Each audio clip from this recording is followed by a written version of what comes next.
ओम नमः शिवाय। श्री शिव महापुराण पढ़ने अथवा सुनने वाले के साथ ही साथ उसके पूरे कुल को भी मुक्ति मिलती है।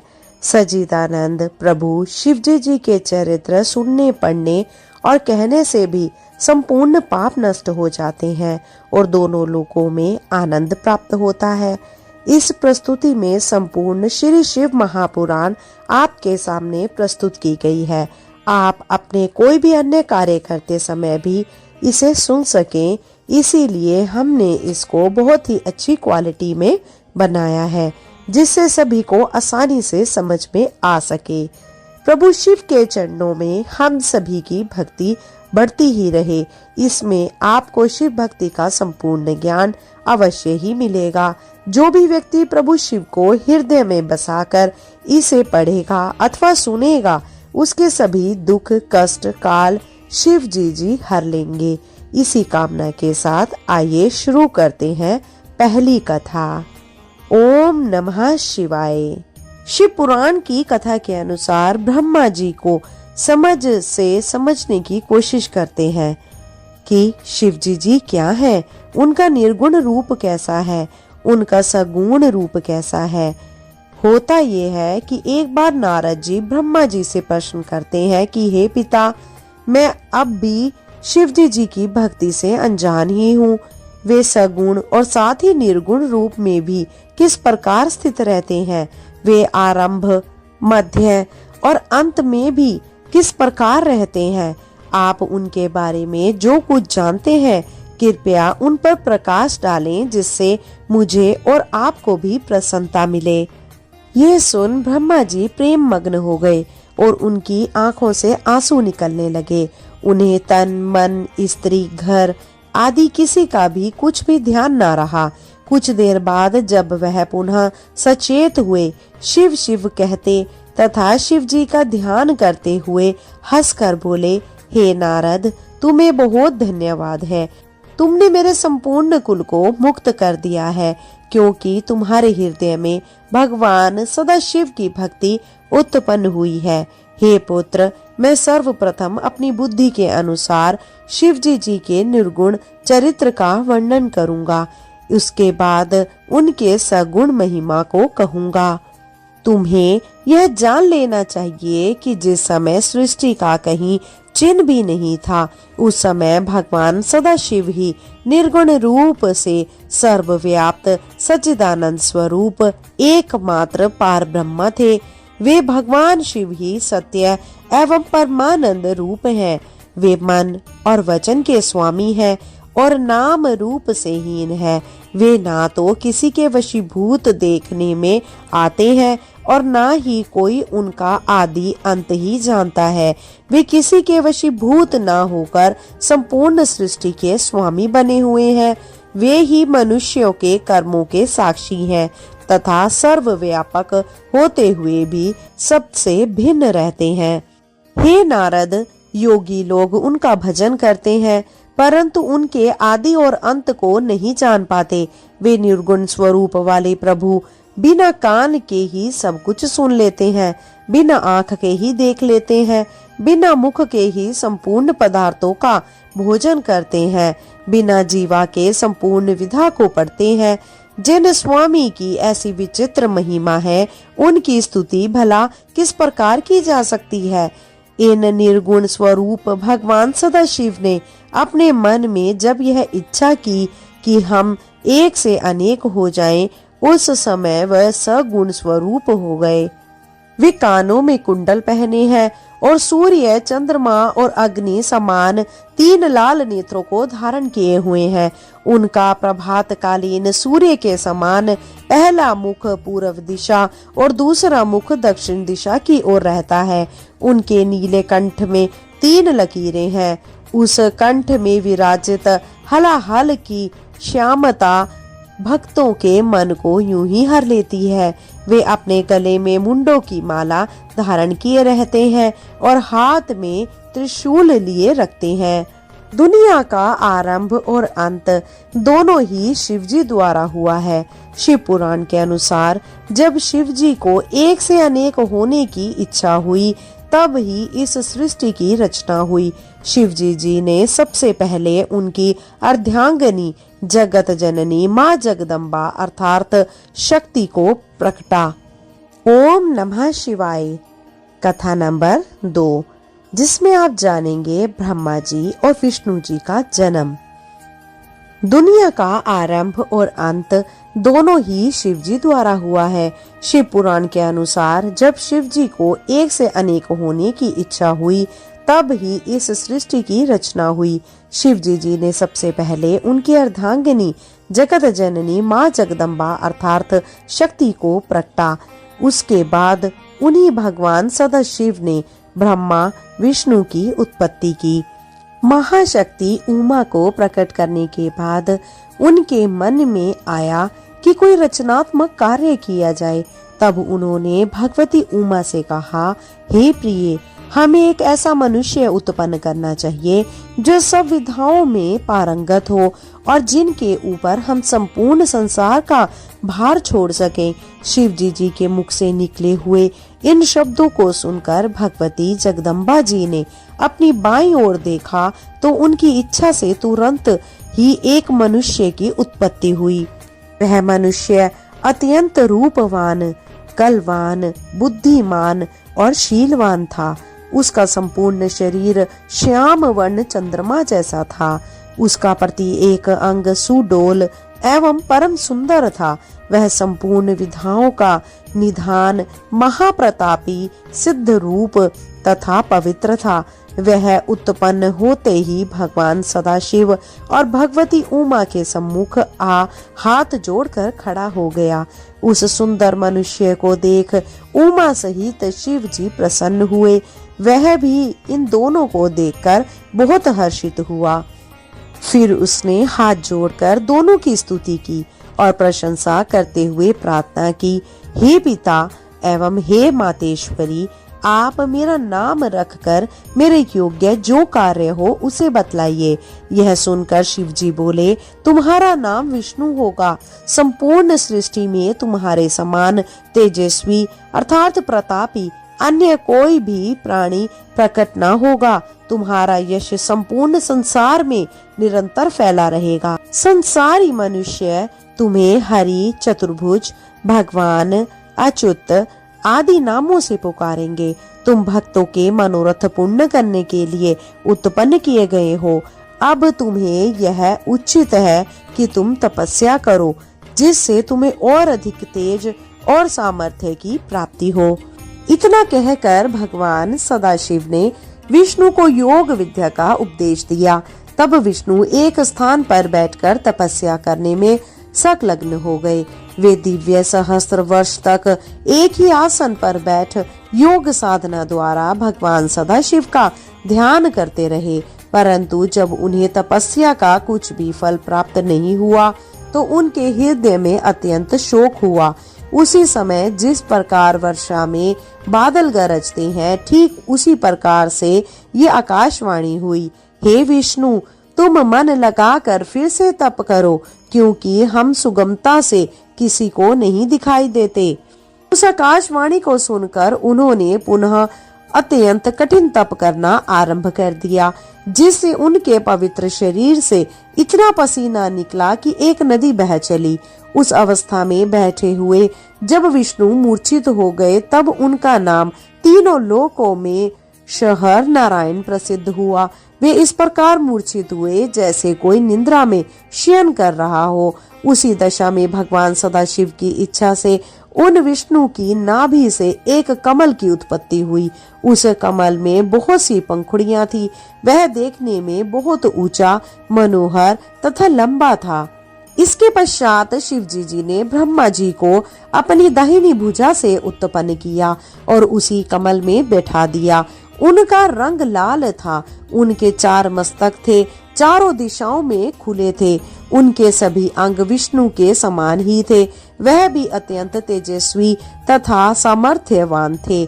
उसी समय एक आकाशवाणी हुई कि हे पुत्र, तुम्हारे अज ब्रह्मा, धाता, विधाता, बहुगर्भ आदि अनेक नाम होंगे। बोलिए भगवान शंकर की जय। श्रोताओं, आरंभ करते हैं श्री शिव महापुराण की कथा 3। हमने देखा कि कैसे ब्रह्मा जी और विष्णु जी की उत्पत्ति भगवान शिव ने की। आज हम देखते हैं कैसे शिव जी ने ब्रह्मा जी और विष्णु जी का घमंड तोड़ा।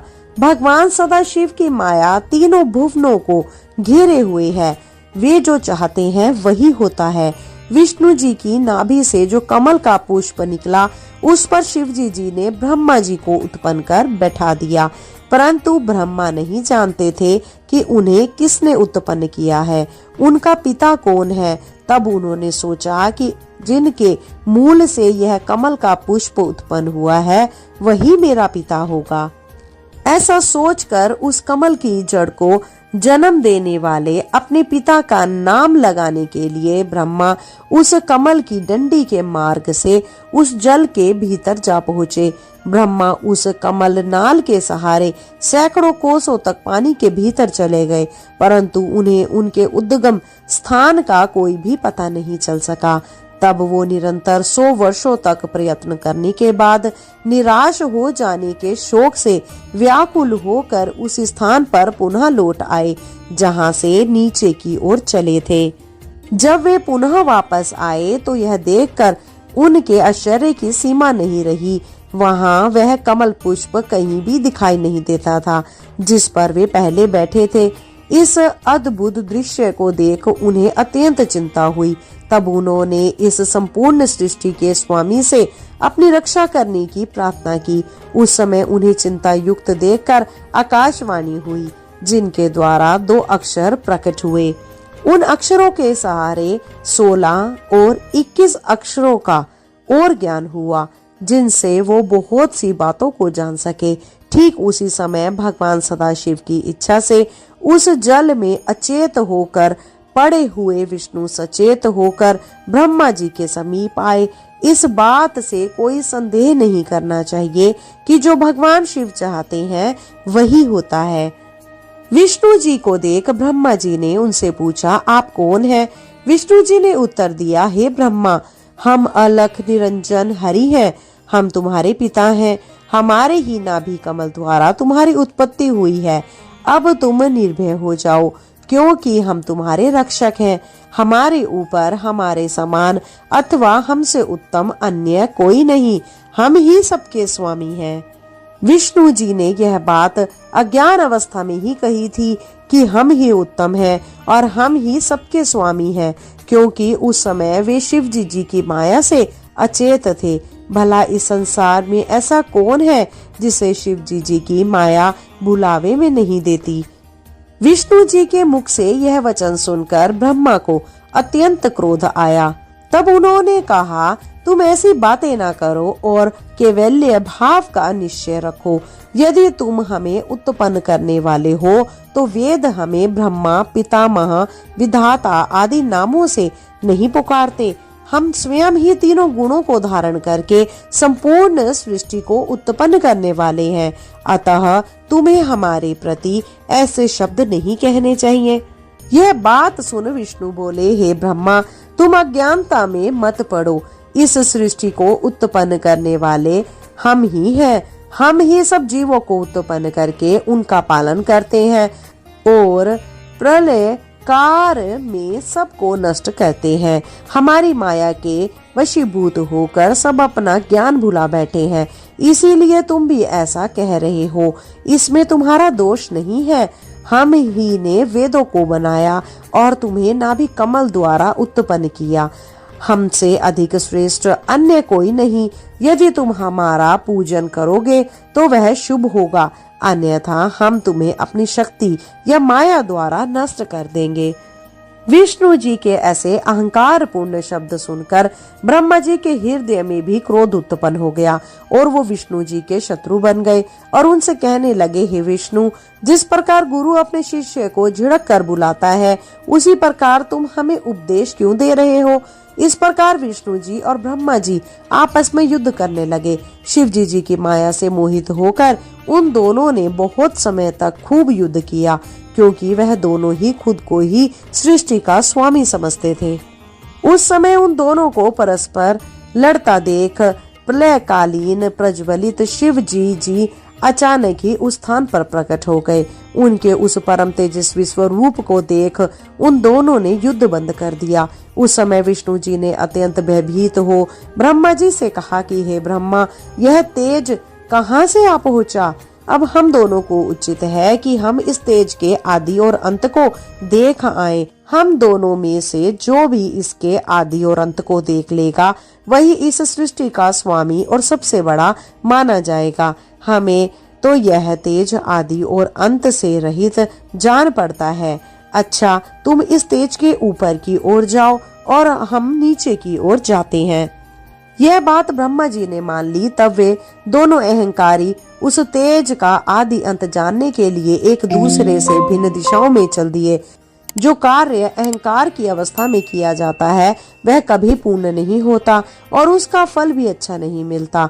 जब तक मनुष्य अहंकार को नहीं त्याग देता तब तक उसका कार्य सिद्ध नहीं हो सकता।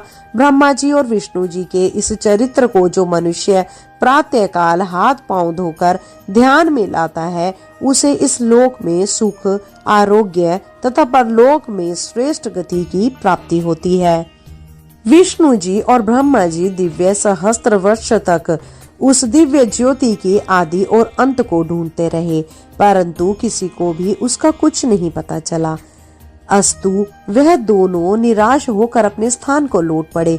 परंतु तभी एक आश्चर्य की बात हुई कि जिस स्थान से वे चले थे वह उन्हें बहुत ढूंढने पर भी कहीं दिखाई नहीं दिया। उन्हें 1,000 दिव्य वर्षों का समय अपने पहले स्थान को ढूंढने में लग गया। उस समय उन दोनों को इस बात का ज्ञान हो गया कि उनके ऊपर भी कोई शक्ति है जो सबसे उत्तम और पुरातन है। यह बात ध्यान में आते ही यह आकाशवाणी हुई, हे ब्रह्मा तथा हे विष्णु, तुम दोनों योग साधना करो। उसे सुनकर उन दोनों ने योग अभ्यास करते हुए उस अलशित स्वामी की स्तुति में इस प्रकार कहना आरंभ किया, हे स्वामी, हम दोनों ने आपकी माया के वशीभूत होकर अपने को सृष्टि का उत्पन्न करता समझ लिया था। अब हम अपने अभिमान को त्याग कर आपको दंडवत करते हैं। आप हमें अपना सेवक जान कर कृपा कीजिए और प्रकट होकर हमें अपना दर्शन दीजिए। उनके इस प्रकार कहते ही भगवान सदाशिव ने साक्षात प्रकट होकर उन्हें अपना वह स्वरूप दिखाया जिसके दर्शन पाकर संपूर्ण संसार मोहित हो जाता है। उनका शरीर श्वेत पत्थर के समान गोर था, उस पर वे भस्म मले हुए थे। उनके वामांग में आदि शक्ति महामाया उत्तमोत्तम वस्त्रालंकारों को धारण किए हुए विराजमान थी। उनके दर्शन प्राप्त कर ब्रह्मा और विष्णु को अत्यंत प्रसन्नता हुई। उन दोनों ने हाथ जोड़कर उनकी स्तुति की और कहा, हे प्रभु, हमारे इस युद्ध का परिणाम शुभ ही हुआ जो हमें आप परम प्रभु के दर्शन प्राप्त हुए। हमसे जो कुछ भी अपराध हुआ उसे आप कृपया पूर्वक क्षमा कर दीजिए। इसके बाद वे दोनों अपने मस्तक को नीचे झुकाए हुए शिव जी के चरणों की ओर देखने लगे। ब्रह्मा जी और शिव जी की स्तुति सुन भगवान सदाशिव ने मुस्कुराते हुए कहा, हे ब्रह्मा तथा हे विष्णु, तुमने हमारी माया के मोह में पड़कर ही परस्पर युद्ध किया। अब तुमको उचित है कि इस विरोध भाव को त्याग कर तुम दोनों ही अहंकार को नष्ट कर दो और वह कार्य करो जिसकी हम तुम्हें आज्ञा देते हैं। ओम नमः शिवाय। श्रोताओं, आइए अब आपको श्रवण कराते हैं कथा 4। जब ब्रह्मा जी और विष्णु जी खुद को ही सर्वश्रेष्ठ समझकर अहंकार कर बैठे तब भगवान शिव ने कैसे उनका यह घमंड तोड़ा, यह हमने आपको पिछली कथा में सुनाया था। आज हम शिव पुराण की अगली कथा के अनुसार देखेंगे कि किस तरह भगवान शिव ने विष्णु जी और ब्रह्मा जी को शिक्षा दी और सृष्टि उत्पन्न तथा पालन करने का दायित्व दिया। जब विष्णु जी और ब्रह्मा जी उस लिंग स्वरूप भगवान सदाशिव का आदि अंत ढूंढ नहीं पाए तब उन्हें यह समझ में आ गया कि उनसे भी ऊपर कोई शक्ति है जो सर्वोत्तम तथा सबसे पुरातन है। इसके बाद उन दोनों ने हाथ जोड़कर उस शक्ति को प्रणाम किया और माफी मांगी, जिसे सुनकर भगवान सदाशिव ने उन्हें साक्षात प्रकट होकर दर्शन दिए। सर्वप्रथम उन्होंने ब्रह्मा जी को श्वास मार्ग द्वारा संपूर्ण वेद पढ़ाया। फिर वे 5 मंत्र भी बतलाए जिनमें संपूर्ण विधाएं समाहित हैं और जिसके अक्षर वेद कहलाते हैं। शिवजी जी का सर्वप्रथम वाक्य वही है।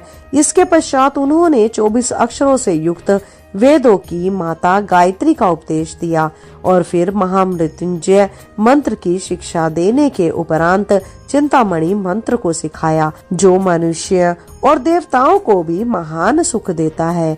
उस वेद और मंत्रों को पढ़कर ब्रह्मा जी को अत्यंत आनंद हुआ। उस समय ब्रह्मा जी और विष्णु जी कृतज्ञ भरी दृष्टि से उन महेश्वर भगवान की ओर देखने लगे। उन दोनों के उस अनन्य प्रेम भाव को देख भगवान शिव भी प्रसन्न हुए। तब उन्होंने ब्रह्मा जी से कहा कि हे ब्रह्मा, तुम धन्य हो जो तुम्हें मेरी कृपा से संपूर्ण सृष्टि का स्वामी होने का सौभाग्य प्राप्त हुआ। अब तुम मेरी आज्ञा स्वीकार कर सृष्टि उत्पन्न करो। इसके बाद उन्होंने विष्णु जी की ओर देखकर कहा कि हे विष्णु, तुम सृष्टि का पालन करने के अधिकारी हो। तुम हमें वेद का स्वरूप जानो और वेद में जो कुछ लिखा है उसे हमारी आज्ञा मानकर स्वीकार करो।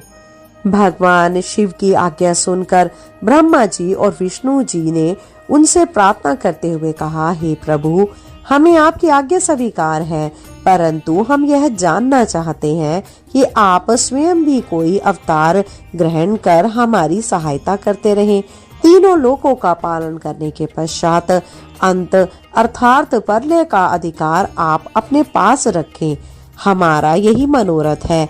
इतना कहकर वे दोनों मौन हो गए। फिर भगवान शिव की मौन स्वीकृति पाकर उन दोनों ने कहा, हे प्रभु, अब आप सर्वप्रथम हमें यह बतलाइए कि हम किस रीति के अनुसार आपका पूजन करें। यह सुनकर शिवजी जी ने उत्तर दिया कि हे ब्रह्मा तथा विष्णु, हमें संसार में तुमसे अधिक प्रिय अन्य कोई न होगा। अब तुम दोनों संपूर्ण चिंता त्याग कर सुख पूर्वक अपना कार्य करो तथा इस कार्य द्वारा लोगों को भी सुख पहुंचाओ। हमने तुम्हें कुछ देर पूर्व जो अपना लिंग स्वरूप दिखलाया था, उसका पूजन करना सर्वथा योग्य है। उसी के पूजन से सुख की प्राप्ति होगी। तुमने जो हमसे अवतार ग्रहण करने की प्रार्थना की है, उसके संबंध में ये जान लो कि समय आने पर हम स्वयं ही प्रकट होकर आएंगे। हमारे उस अवतार का नाम रुद्र होगा। हम चारों अर्थात ब्रह्मा, विष्णु, शिव और शक्ति एक ही स्वरूप है। जो व्यक्ति हम में किसी प्रकार का भेद समझेगा, उसे बहुत दुख उठाना पड़ेगा। इतना कहकर भगवान शिव ने एक बड़े गुप्त भेद को प्रकट करते हुए कहा, यह भेद वेद में भी अधिक गुप्त है, अर्थात हम सगुण रूप में शिव और शक्ति 2 नामों से प्रकट होते हैं तथा तीनों गुणों द्वारा ब्रह्मा, विष्णु और शिव नामक देवताओं के रूप से अलग प्रकट होते हैं। किसी कल्प में पहले विष्णु, फिर ब्रह्मा, तदुपरांत रुद्र की उत्पत्ति होती है। जो किसी कल्प में पहले शिव, फिर ब्रह्मा, तत्पश्चात विष्णु की उत्पत्ति होती है। इसी प्रकार तुम दोनों शक्ति के चिन्ह से रजोगुण एवं सतोगुण को ग्रहण करते हो। हर अर्थात महादेव हमारे ही अंश से उत्पन्न होकर हमारे ही तमोगुणी स्वरूप हैं। उनके अधीन प्रलय कार्य रहता है। तुम दोनों श्याम एवं लाल वर्ण का स्वरूप धारण किए हो, अतः हम श्वेत रूप धारण करेंगे। इसके पश्चात शिवजी जी ने विष्णु जी से कहा कि हे विष्णु, तुम संपूर्ण जीवों का भली प्रकार पालन करना। हमारे दाहिनी ओर से ब्रह्मा, बाईं ओर से विष्णु और हृदय से रुद्र की उत्पत्ति होगी। हमारी शक्ति जो उमा है, वह भी 2 अंशों से प्रकट होगी, जिससे तुम अलग अलग नहीं समझे जाओगे। पहले अंश से वे लक्ष्मी स्वरूपा होकर तुम्हें प्राप्त होगी और दूसरे अंश से सरा होकर ब्रह्मा को प्राप्त होगी। उनके उमा स्वरूप को हर कोई प्राप्त करेंगे। उस समय संसार में उनका नाम सती प्रसिद्ध होगा। इस प्रकार ब्रह्मा, विष्णु तथा हर तीनों अपनी शक्तियों के साथ रहकर वेदों का पूजन करेंगे। ब्रह्मा का एक दिन सहस्त्र चतुर्युगी का होगा। इस प्रकार की 100 वर्ष की आयु ब्रह्मा की होगी। ब्रह्मा की संपूर्ण आयु का समय हर का एक दिन होगा। ऐसा एक दिन व्यतीत हो जाने पर हमारा सगुण स्वरूप निर्गुण होकर प्रलय कर देगा। इतना कहकर भगवान शिव ने ब्रह्मा और विष्णु के मस्तक पर अपने दोनों हाथ रखे और इस प्रकार शिक्षा देकर अंतर्ध्यान हो गए। तब वे दोनों शोक से व्याकुल हो हाथ जोड़ शिव शिव कहते हुए जिस ओर शिव जी लुप्त हुए थे उसी ओर मुख किए हुए बारंबार दंडवत करते रहे। इस प्रकार शिव जी ने ब्रह्मा जी और विष्णु जी को शिक्षा दी और सृष्टि उत्पन्न और पालन करने का दायित्व दिया। बोलिए ओम नमः शिवाय। श्रोताओं, आरंभ करते हैं शिव महापुराण की अध्याय 5 की कथा। हमने देखा कि कैसे शिव जी ने ब्रह्मा जी और विष्णु जी को शिक्षा दी कि वो सृष्टि उत्पन्न और पालन कर पाए। अब हम आगे की कथा में सुनेंगे कि कैसे शिव जी की आज्ञा से ब्रह्मा जी ने सभी जीव और सृष्टि की उत्पत्ति की। जब भगवान सदाशिव और उनकी शक्ति प्रकृति ने इच्छा की तो उनकी इच्छा द्वारा सर्वप्रथम बुद्धि की उत्पत्ति हुई। उस महातत्व से अहंकार और अहंकार से सतोगुण, तमोगुण तथा रजोगुण उत्पन्न हुए। इन तीनों गुणों द्वारा आकाश और पृथ्वी उत्पन्न हुई और इसी प्रकार कर्मानुसार देवता, मनुष्य आदि योनियों की उत्पत्ति हुई। फिर ब्रह्मा जी ने भगवान शिव के चरणों का ध्यान धरकर सनक, सनंदन, सनातन, सनत कुमार और ऋभु इन 5 मनुष्यों को उत्पन्न किया। ये सब भगवान सदा शिव का ध्यान धरने के अतिरिक्त और कुछ नहीं जानते थे। उन्होंने ब्रह्मा जी से कहा कि हम सृष्टि उत्पन्न करने का कार्य नहीं करेंगे। तब ब्रह्मा जी को बहुत क्रोध आया, परंतु विष्णु जी के समझाने से वो शांत हुए और बहुत समय तक तपस्या करते रहे। परंतु उस तपस्या का जब कोई फल नहीं निकला तो उन्हें अपने मन में बहुत आश्चर्य हुआ। उस समय भगवान शिव की माया से वे ऐसे भयभीत हुए कि उनके नेत्रों से आंसू की बूंदें टपकने लगी। उस समय भगवान शिव ने दयालु होकर उन्हें सद्बुद्धि प्रदान की और उनके हृदय में इच्छा उत्पन्न हुई कि भगवान शिव ही यदि मेरे पुत्र उत्पन्न होकर जन्म ले तो संपूर्ण कार्य स्वयं ही सिद्ध हो जाएंगे। इस बात को मन में रखकर वे बहुत समय तक योग समाधि में लीन हो गए। उनकी इस तपस्या से भगवान शिव अत्यंत प्रसन्न हुए और सृष्टि की वृद्धि करने के लिए ब्रह्मा जी की बोहस के निचले भाग से अवतार ग्रहण किया। उन्होंने अपने उस अवतारी शरीर में से चिन्ह प्रकट कर दिए जिसे ब्रह्मा जी और विष्णु जी ने उनके दर्शन प्राप्त करते समय देखे थे। इस प्रकार उन्होंने ब्रह्मा जी की सहायता करने हेतु अवतार ग्रहण किया। भगवान शिव इस रूप में प्रकट होकर ब्रह्मा जी से बोले, हे ब्रह्मा, यदि आप हमें आज्ञा दें तो हम वेदानुकूल कार्य करें। ब्रह्मा जी ऐसा सुपुत्र पाकर फूले नहीं समा रहे थे। ब्रह्मा जी ने कहा, जब तुम मेरे जैसे पुत्र उत्पन्न हुए हैं तो मेरे संपूर्ण मनोरथ निश्चय ही पूर्ण हो जाएंगे। मैं वेद के अनुसार तुम्हारे जो 11 नाम हैं उन्हें बतलाता हूँ। मनु, मनु, महनरीश, महान, शिव, कृतुध्वज, उग्रता, भव, काल, वामदेव तथा घृतवर्त। तुम्हारी 11 रुद्रानियों के नाम इस प्रकार होंगे: धी, वृति, उष्णा, उमा, निर्यतसर, इला, अंबिका, इरावती, सुधा, दिशा तथा रुद्रानी। इसके अतिरिक्त रुद्र, महेश्वर, हर तथा जगदीश आदि तुम्हारे अनेक नाम और भी होंगे। पृथ्वी, जल, आकाश, अग्नि और वायु, ये 5 तत्व तथा सूर्य, चंद्रमा, जीव और हृदय, ये योग स्थान तुम्हारे निवास स्थान होंगे। तुम अपनी पत्नियों को यही अपने साथ रखो और संतान की उत्पत्ति करो जिससे सृष्टि की उत्पत्ति हो। उनकी यह बात सुनकर उन सगुण स्वरूप शिव जी ने भूत, प्रेत, पिशाच आदि सहस्त्रों प्रकार के भयानक जीव उत्पन्न किए। जिन्हें देखकर ब्रह्मा जी को अत्यंत आश्चर्य हुआ। तब उन्होंने भयभीत होकर कहा कि तुम इस संतान को इसी समय नष्ट कर दो तथा श्रेष्ठ पुत्र उत्पन्न करो। यह सुन शिवजी जी ने उत्तर दिया, हे ब्रह्मा, जिन जीवों को बार बार जन्म लेना और मरना पड़े उन्हें हम उत्पन्न नहीं करेंगे, उन्हें तो आप ही उत्पन्न कीजिए, आप हमें भूलिएगा नहीं। यह कहकर शिवजी जी ने अपनी माया को ब्रह्मा जी के ऊपर से हटा लिया। उस समय ब्रह्मा जी ने चैतन्य होकर अपना मस्तक दंडवत करते हेतु उनके चरणों में झुका दिया। यह देखकर शिवजी जी ने उन्हें ऊपर उठाते हुए उनके मस्तक पर अपना हाथ फेरा।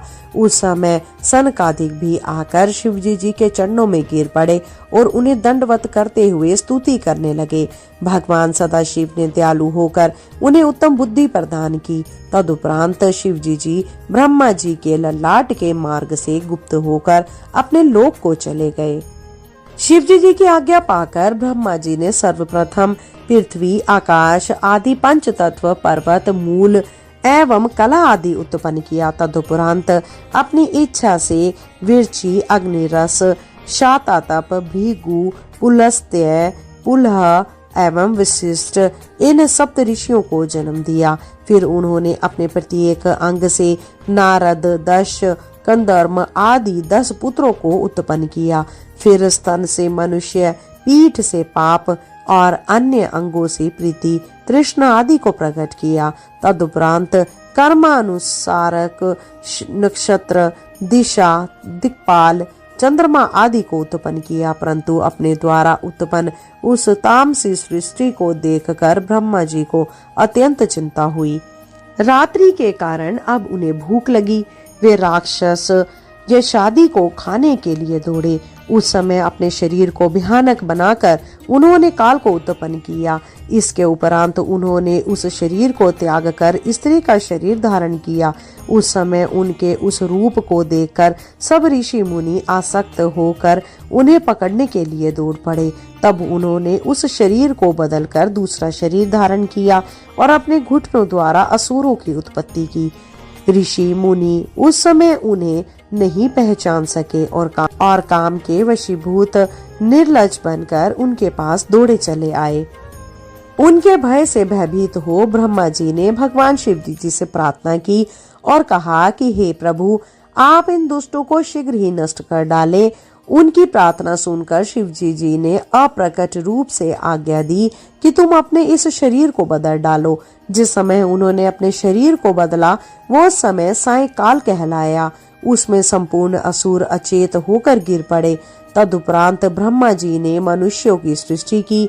अस्तु उन्होंने दूसरा रूप धारण कर राक्षस, गंधर्व, यश, किन्नर, किम पुरुष, विद्याधर, ईश्वर, भूत, प्रेत आदि तथा स्त्री को उत्पन्न किया। परंतु इन जीवों की उत्पत्ति से भी ब्रह्मा जी को प्रसन्नता प्राप्त नहीं हुई। इसके उपरांत शिवजी जी की इच्छा से उन्होंने सिंह, हाथी, बैल आदि बुद्धिहीन जीवों को उत्पन्न किया। इस सृष्टि को उत्पन्न करने के बाद जब ब्रह्मा जी ने सोचा कि ये काम क्या करेंगे, तब शिवजी जी का ध्यान करते ही चारों वेद उसी समय ब्रह्मा जी द्वारा उत्पन्न हो गए। उनसे उन्होंने धनुर्विद्या, ज्ञान विद्या और संपूर्ण कथाओं से युक्त पुराणों को, जिन्हें पंचम वेद कहा जाता है, उत्पन्न किया। उसके बाद उन्होंने संपूर्ण आश्रम अर्थात ब्रह्मचार्य, गृहस्थ, वानप्रस्थ, संन्यास एवं व्रत, धर्मशास्त्र, नीति, मोक्ष, धर्म, अर्थ, काम तथा वैदिक शास्त्र को उत्पन्न किया। इस प्रकार जब ब्रह्मा संपूर्ण सृष्टि को उत्पन्न कर चुके थे तब विष्णु उनका पालन करने लगे और शिवजी जी पृथ्वी को स्थिर रखने के कार्य में संलग्न हुए। शिव पुराण के अनुसार सृष्टि को उत्पत्ति का यह वर्णन अत्यंत सुख प्रदान करने वाला है। इसके उपरांत कैसे मैथुनी सृष्टि की उत्पत्ति की गई अथवा सर्वप्रथम स्वयंभू तथा सतरूपा का किस तरह से जन्म हुआ, ये हम शिव पुराण की अगली कथा में अवश्य सुनाएंगे। आज के लिए ये कथाएं यहीं समाप्त होती हैं। कल फिर मिलते हैं नई कथाओं के साथ। जब तक के लिए जय श्री कृष्ण, राधे राधे।